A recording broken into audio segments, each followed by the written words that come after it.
Hey, this is your name. And they say it ain't easy.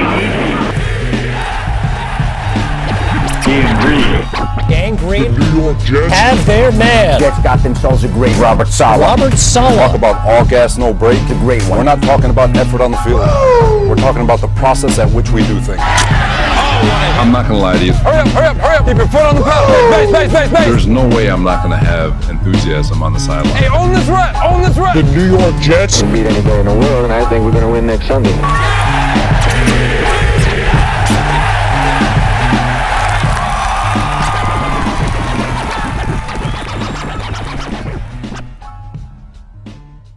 Hello, everybody, and welcome to the latest edition of the A.E.B.G Green podcast, broadcasting to you live from beautiful, amazing, picturesque Crystal Lake Studios in Putnam Valley, New York. My name is Keith Farrell. I am joined, as always, by the number one Jet fan in the state of Texas, my colleague and co-host, none other than Michael Lagaris, everyone. What's up, everybody? Since the last time we were able to chat, Mike, some big things going on in the NFL, the biggest of them which, the biggest domino that fell in this draft so far, that 49er trade. 49ers went ahead and moved up 9 spots from number 12 to number 3, traded away the 12th pick, as I just mentioned, 2021, 2022 first-round pick, a 2023 first-round pick, and a 2022 conditional third-round pick, all to move up to get that Dolphins number 3. Big things there. When I first heard that trade, Mike, the first thing I thought, and there was another trade after that we'll get into in a moment. Dolphins went ahead, moved back to number 6, with trade with the Eagles there. The first thing I thought when I heard that was we're taking a quarterback. Because if the Dolphins got all of that for number 3, there's no way with the relationship Saleh and the 49ers have, that they didn't place a call, that there wasn't a text sent, there wasn't a general inquiry made with the Jets. Hey, what about number 2? You know, it's even better than number 3. So that's the first thing I thought when I heard about that trade, Mike, the 49ers giving up so much, was that, yes, the 49ers obviously are going to try to get their quarterback at number 3, but also at number 2, doesn't look like we're moving, and it does look like we're going to take a quarterback. So it is widely spread that the 49ers did not contact the New York Jets about trading for the number 2 pick, but they did contact the New York Jets about one Sam Darnold, and they've had discussions about what that compensation package would potentially look like. Given the relationship that Robert Saleh has with the brass of the San Francisco 49ers, one would come to the understanding that they already know, being the 49ers, where the Jets are heading, in that they're decided not to even bother them and asking them on what the number 2 pick is. But I want everybody to think about this fact. The 49ers decided, instead of trading for Sam, whatever that compensation would have been, second round, maybe third round, maybe a conditional second, that it was more important for their franchise to trade 2 first-round picks and a third-round pick, right, and swap their firsts and grab one of these quarterbacks, one of 3, then it would be to get rid of potentially just a second-round pick, 1 second-round pick, and take Sam Darnold. Yeah, at the future. Everybody wants to talk about Sam and how valuable Sam would be with one of these weapons that we could potentially take in the set at number 2, right? Kyle Pitts, or the wide receiver from Alabama. Yeah, obviously, right. Obviously, you see the 49ers did not think that the Sam Darnold direction was as valuable as giving all of that draft capital up so that they could even take not Trevor Lawrence, and it looks like potentially not Zach Wilson, but either Fields or Mack. That's more valuable. So a lot of this narratives around Sam Darnold is not a good quarterback. Not only is he not good, He's the worst quarterback in the NFL over the past 3 seasons. Did he have a bad situation? Yes, he did. But even with a bad situation, you have to be better than the worst. You have to show some sort of value, some sort of consistency. He went a total of 3 games this season without even throwing a touchdown. Okay? Sam is tied for 40-yard throws, longer than 40-yard throws, with Jamison Crowder. And Flacco has 1 more than him.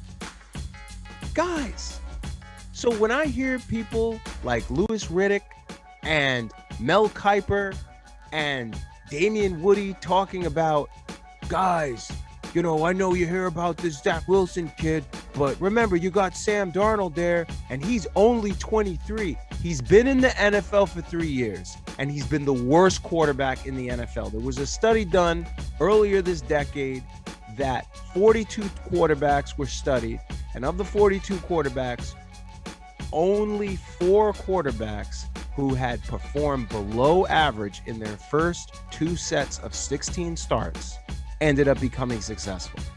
Okay, that was Drew Brees, that was Terry Bradshaw, that was Troy Aikman, and the other one was who was the other one? It was Vinny Testaverde. Okay, those were the 4 quarterbacks that didn't do good in their first 2 seasons, below average, and then ended up becoming successful. Sam hasn't just been bad for 2 seasons below average. He's been the worst for 3. And we're saying to give up the opportunity cost of drafting a quarterback that is in a very strong quarterback class. We're going to give that up because Sam is in a better situation and he'll perform better. Of course, he'll probably perform better. But what is better? Where's his ceiling? Like, we don't need to have number 15 or number 20 quarterback for the next couple of years and paying the guy $30 million a year, $28 million a year. That's ridiculous. And that's why Robert Saleh and the New York Jets and Joe Douglas are not going to pick Sam Darnold as their quarterback. So all of you with these ridiculous notions that Sam Darnold is the best choice for the New York Jets, you're wrong. I'm sorry. All the data points to it. You're wrong. Yeah, there's really no way around it, Mike. And I mean, you pretty much covered all the bases there. I think even with the 49ers backing up 1 second before Sam, historically giving up that much to move up to grab anybody has not worked out that often in the NFL. To give up so much draft capital. There's RG3s, there's Jared Goff, who's, I know he got to the Super Bowl, don't get me wrong, but he's underwhelmed the last 2 years. Ricky Williams, Ryan Leaf, Jeff George back in the day, Herschel Walker. They got 8 picks and 4 players for Herschel Walker. So I wonder the 49ers thought process in this, even if they take Fields, Mike, or they take Mac Jones, or wherever it is they take, Wilson and Trevor Lawrence are the 2 best quarterbacks in this draft by most people's assumptions and by most people's estimations. So whoever it is they're taking the 3rd best guy, and they gave up a lot to get the 3rd best guy. So that's interesting to begin with. And when it gets to Sam, and when it comes to quarterbacks in the past that haven't done well, that now that ended up turning their career around, when you get to a Terry Bradshaw, when you talk about guys from that far back, Terry Bradshaw's first year in the league, he threw 24 interceptions. He had a 30 QB rating. You know, his second year was a 55. His year after that was a 55. So he's one of the most overrated players to ever play football. Troy Aikman is a better example, closer to modern times. Drew Brees a little closer to modern times. But it's very rare, like you said, and I've said this many times, that a guy starts off like a scrub and ends up turning his career around. Mike, we don't have many examples in the league. And I think one thing that kind of gets lost in the mix here when it comes to Sam is when he played at USC, he had 36 turnovers in 27 games. So he comes into the league, and what you heard draft night is a lot of different people, a lot of different opinions that year about Mayfield, about Darnold, about Josh Allen, about Rosen even was ranked at the top there, about Lamar Jackson to a lesser extent. And what you heard was that Sam, some people thought could be the best guy, but you always heard the but. He has to clean up his act, has to clean up his ball control, turns the ball over a lot. He's very careless with the ball. They say he makes a lot of those Ben Roethlisberger type plays where he's kind of just figuring it out as he's going. Another word of saying he plays kind of sloppy, right? And so you look at his career at USC there, like I said, 36 turnovers in 27 games. Comes into the Jets, he started 38 games here with the Jets, He has 39 interceptions and 20 fumbles lost. That's 59 turnovers in 38 games. So when you have those type of stats and you haven't improved on what everyone said was your biggest weakness coming out of college, you haven't improved on that. He's gotten worse in the pros. I understand the cast around him. We all know the cast around him has not been great. But this is NFL in 2018, 2019, 2020. You know, I mean, a lot of quarterbacks don't have the greatest cast of characters around them. They elevate these players. We've seen with Sam, he's not been able to do that. Career ratings right around a 78.6. Last year, as we know, he was the lowest rated quarterback in the league. And I think when it comes to his trade stock, maybe 2 or 3 months ago, I think it was at one place. And I think it was overrated and overvalued by many people. I said on this show, and I've said many times, I don't know why anyone thought he'd get a first round pick from anyone. When you play this bad over this amount of time, you add up his USC career and his Jets career, you look at these 5 seasons here, that's 65 games, he has 95 turnovers. I mean, that's his body of work that he's had. When you take college and the pros into your estimation of him, you haven't really seen him progress. And you could say it's Gase's fault. I understand that. You could give him all the excuses in the world. But at some point, you have to pick yourself up by your bootstraps and figure it out. And I haven't seen him be able to do that throughout the course of his career here. And you have people like Louis Riddick, showing one play from, a game when Sam played the 49ers and saying, look, he could do all these things Zach Wilson could do. But I know this. Nobody was talking about Sam's arm talent when he was getting drafted. It was how he was kind of good at improvisation. It would make maybe not the prettiest throws, but get the job done, right? Nobody was saying, oh my God, he can make every throw. He can make this throw. He throw these laser beams. That didn't happen when it came to Sam coming into the league. Ball accuracy was a weakness.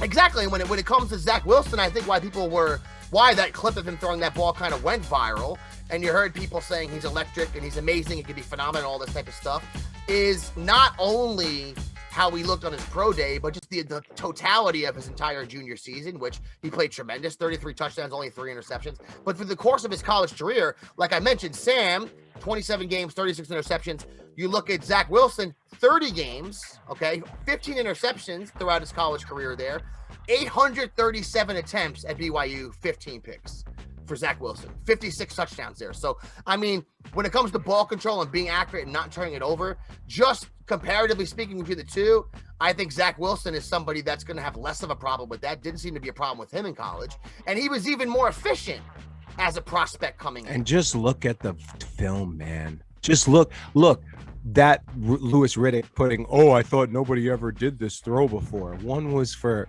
less than 30 yards, and it was at the end of the game where Sam had not done anything the entire game, right? And he threw that pass. And the other one was a plus 60-yard bomb during a pro day going across his body while he's going left and then throwing middle. That throw was one of the greatest throws that anybody had ever seen in a pro day. So to make that comparison to try to fit a narrative was just pathetic by him. You know what else? You know what else, Mike? So, and in the 49er game, Sam had 179 yards in the game. And then after that game, now he missed 3 games, I think, 3 or 4 games in the month of October. But he played 2 games after that. One was the Colts game the next week. He threw 3 interceptions. His quarterback rating was a 40 from September 27th of last year until December 6th of last year. He didn't throw a touchdown. Didn't throw one. Okay, I know he missed games too, don't get me wrong. But he had 4 entire games he played where he didn't throw a touchdown. And I do think that when it comes to prospect-wise, now, there was people that thought Sam might be the best quarterback when the draft, I know coming into that draft, but there wasn't that many people. I think by the time the draft came, most people thought it was going to be Baker Mayfield. Unfortunately for us, it was Baker Mayfield, even though we wanted him, Mike. But right. another guy that had a decent pro day was Justin Fields. Another Jets went and saw his pro day as well. Another tremendous pro day. I think Zach Wilson kind of started a trend at his pro day with that crazy throw. Justin Fields had to show he could make the same throw. He went out there and did it too. Some mystery surrounding Fields insofar as his draft stock, because even though his pro day, he killed it, Mike. We've seen, like your boy, the QB expert video you sent me, that guy, name I'm forgetting off the top of my head, who always puts the videos out on YouTube, was tremendous. He has Fields down as like his 5th prospect right now. Yeah. And some people see him slipping out of the top 10. I just didn't see that coming off that semifinal game. When he did so well against Clemson there, didn't seem like by this point this is where he'd be. But Wilson's stock has risen. Mac Jones' stock has risen. Last year, the highest quarterback rating in the history of college football. Tremendous season for him. I know his pro day wasn't amazing. A gif of Belichick at the pro day of Mac Jones, not happy with one of his throws, which I thought was very, very interesting. But it does seem like the smoke is clearing here after this 49er trade, Mike. And I think the 49ers, if they could, would be drafting Zach Wilson at number 2 if they had the ability to. And like you said, absolutely. Like you said before, everyone said, "Oh, they didn't talk to the Jets about number 2." Stop it. Stop it. They could maybe pass a lie detector test by saying we didn't actually have talks about number 2. Probably because, like you mentioned, Mike, they know who the Jets are taking. Not only that, but when the Eagles supposedly wanted to move up to 3, and they got wind that Zach Wilson wouldn't be there, and that was the quarterback they wanted. Yeah, off limits. And if you go and look and understand the relationship that Joe Douglas has with the Eagles front office, you understand that they would know what our intentions are, right? And if Joe Douglas flat told them we're taking Zach Wilson, then they're taking Zach Wilson, and they decided to trade back. They're not going to screw them over, or he's not going to screw them over. That's where he comes from, right? Yep. Saleh comes from 49ers. There's trust there, right? These people that are running the Jets are coming from respected franchises, and they keep that professional relationship strong, right? So that just goes to tell you that and then today, Steve Young, BYU alum, just put out on the airwaves that the New York Jets have already recruited Zach Wilson's family, and it's pretty much set in stone that they're taking him at number 2. There's talk that Sam is they're not going to get rid of Sam right away, potentially. Right now, the way I look at it is this. They're going to draft Zach Wilson. I think Sam Darnold will be on the roster when we enter the draft. If they trade him, they'll trade him that night or day 2, day 3. That makes sense. I don't see Sam on the roster starting opening camp. I don't see it, just because I can understand why some people would say it's logical. Oh, he's been in the system, or not the system, but he's been on the team for X amount of years. Let him be the seasoned vet and have Zach backing him up. But you know what? When you draft quarterbacks like that, there's a psychological, element to all of this, and kind of loyalty in the locker room. And you got to get that kid in here and automatically as the leader, right? Yeah, we don't want to do another. Not that, to be fair, the Jets didn't mess up anything with Sanchez. People just like to create some narrative that the Jets did something wrong. Sanchez, as we know, great offensive line, great talent around him. When it comes to Sam, he's someone I think there's more credence to saying they kind of did him dirty by not surrounding him with the greatest talent. I'll accept that for Sam. That's probably true. But it is what it is. If he's a ruined product by now, he's a ruined product. He's ruined. However we got here, it doesn't make a difference at this point, right? Right. We just need to move on, like you said, and get Wilson in here. And if they did bring him back, I think the value of Sam, like we alluded to earlier, 2 or 3 months ago, was at one point. Now, when you see all the quarterback movement that's gone on, looking at Sam, if a team does trade for him, next year's that 5th-year option, do they want to pay him? That's the situation a team's going to be in with Sam. So we talked about this, Mike, but we haven't had a chance to say it on the show. I don't think Joe Douglas necessarily misplayed this. Although I would understand if someone had that opinion, because we don't know what offers were on the table 2 months ago, right? We have no idea. People could have been offering nothing. And I think what he really needed to do was see this through, see what the offers were going to be, go see Wilson's pro day. And now that they know this is the guy, it's different. They had to see him.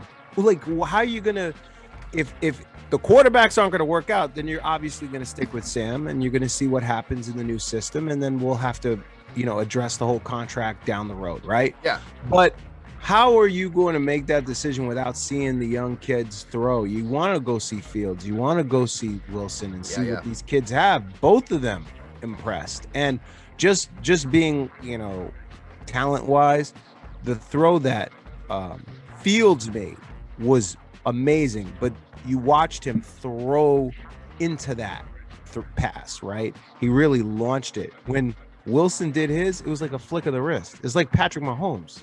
You know what I'm saying? How does Patrick Mahomes do that? Like he just, you know what I'm saying? that's what Zach has. He's got that, like when you watch the tape on him, it's like, I don't know how anyone can sit here. Like one of my friends who I feel is a hater, he was like, I don't think any of these quarterbacks are really impressive to me. I'm like, did you watch the tape? I was like, yo, did you watch the tape? Yeah. Well, no, of course you did. Because I don't know anyone that could watch Zach Wilson's tape and not be impressed with how he threw. I remember you hadn't seen him like me. None of us knew. And remember I told you, yo, I just saw this kid's bowl game. I was like, it was impressive. And you were like, yeah, but I don't even. And then you went and watched some of his tape and you called me back like, yo, this kid can throw it, man. We didn't know, man. None of us did. But when you watch him, you're like, oh, look at that. That's impressive.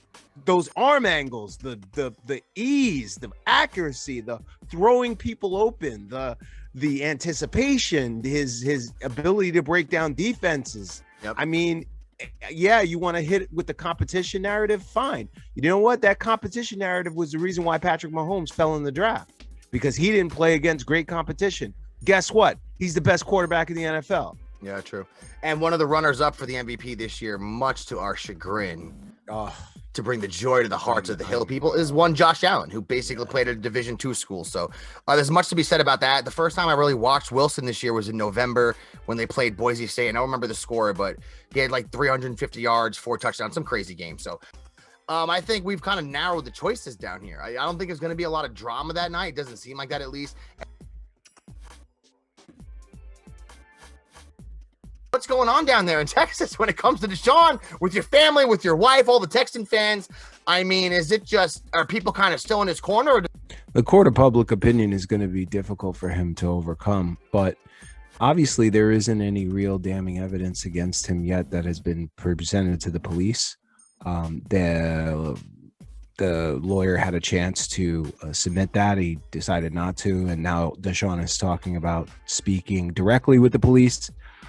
You know, I don't think the Jets are touching him. I don't think any team is touching him. No. What I do know is the Miami Dolphins did move back up into the number 6 pick, and they gave up, just one of the first rounds. So they have 2 first rounders.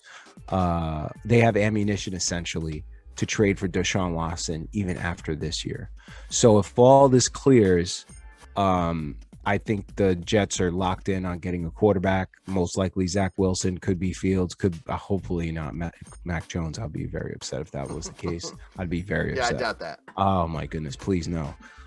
But I believe that if there is going to be a team, then if Tua flops, the Dolphins definitely put themselves in a position to either draft or trade for a quarterback.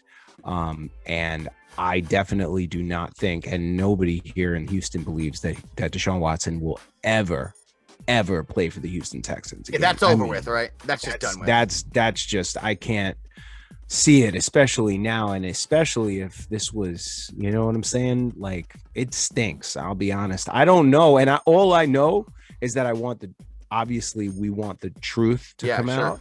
If this happened, we want to know, and Deshaun Watson deserves to go to jail if that is the facts. But again, we don't know what the truth is, right? So we'll just, and you know what's sad in our country now, the state of affairs, is that since people don't know what the truth is, people's assumptions usually are the negative. Right. So when it's a situation like this where there's so many different allegations, it's tough to maybe give someone the benefit of the doubt when there's so much. And then on the flip side, you say, why hasn't this lawyer gone to the police with one piece of evidence yet? Mm-hmm. Said he would, he hasn't. So Mike, just the whole thing is just shady. And man. the lawyer, you know, in the past didn't really have issues backing people who had allegations on them. You know, not at all. No, not at all. Didn't matter. But, you know, so it is. I find those things interesting. The hypocrisy of the outrage some people feel to express when someone gets alleged to do something, when they don't have any outrage where other people have settled over a dozen sexual assault cases. Correct. So it's interesting. But hey, Mike, we don't get into politics in the show. It's not what we do here. We're A.E.B.G. We're here for everybody. Both sides of the aisle, come here. But just saying, don't be a hypocrite, people. Come on. We try not to do it here with the Jets. Don't do it in life either. You'll live a lot longer. All right, everybody. Thank you for joining us this week. That's another one in the books here with me and Mike. Michael, if anyone does want to get at us, support us, tweet at us, contact A.E.B.G. in any way, shape, or form, where could they do that? Well, we're hosted on the Elite Sports Radio Network. You can find us on Facebook at AEBG.JetsRadio, on Twitter at AEBG_NYJ Podcast, and on Instagram at Jet.AEBG. You heard the man. On behalf of the biggest Jet fan in the state of Texas, Michael Lagares. My name is Keith Farrell. Thank you for joining us. Peace out.